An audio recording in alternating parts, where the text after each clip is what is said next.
I use Fantastical and my worksheets, my super plan worksheets, to manage my scheduled tasks and plan my work days, but there are myriad things I want to remember that aren't appropriate for either a calendar or a daily plan. Instead, that's where I use lists. I use them for projects I may or may not want to pursue someday, but I don't want to forget. Shopping lists, people I want to call, but not today or maybe not even this week, and other minutiae I want to remember that's not appropriate for a calendar or a daily plan. I've tried a lot of apps that are supposed to help you get more organized and get things done. Mac OS apps, iOS apps, OmniFocus, Things, the Hit List, to name a few. Now here's the problem. While I respect the thought and care that went into all of their design, in the end, none of them worked the way I wanted them to. And in the end, I found that I spend way too much time down the rabbit hole trying to make them do the things the way I wanted to, or organizing and reorganizing tasks endlessly and not getting the real work done. It turns out the Mac OS to-do list manager called Reminders is just the ticket. It does everything I need and want and ticks all the boxes.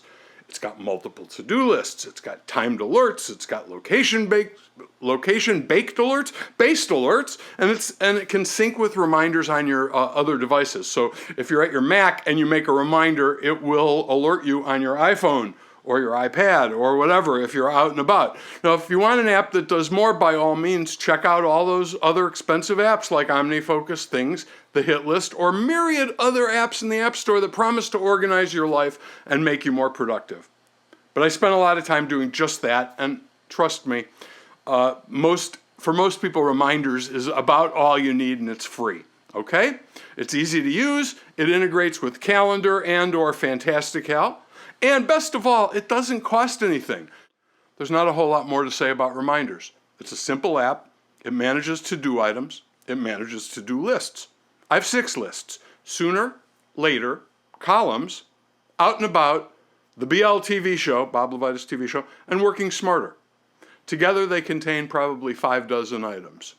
I do want to mention one cool feature in Reminders, and that's location-based alerts. Let's say I need milk, eggs, and donuts. I create a reminder in my out and about list, and I select the checkbox for location and type HEB Plus, which happens to be the name of my local grocer. I drag the blue dot on the alert to the perimeter so that it's about 1,500 meters, and then I click the arriving radio button. I'd be remiss not to mention that the location-based alerts only work in conjunction with a mobile device like an iPhone or an Apple Watch or cellular iPad.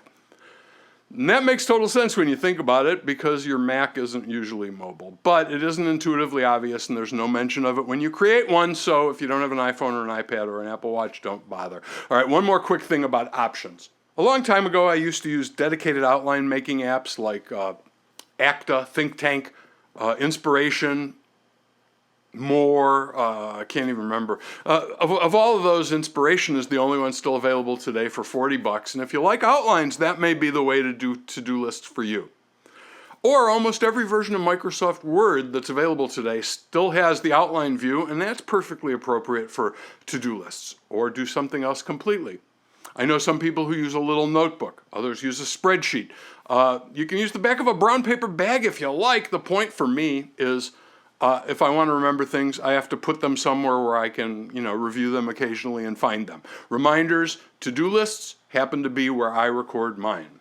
Now, in Lesson 7, we're going to look at what to do with all that stuff that doesn't fit on a calendar, a to-do list, or your daily plan, but that needs to be saved somewhere, right? Onward.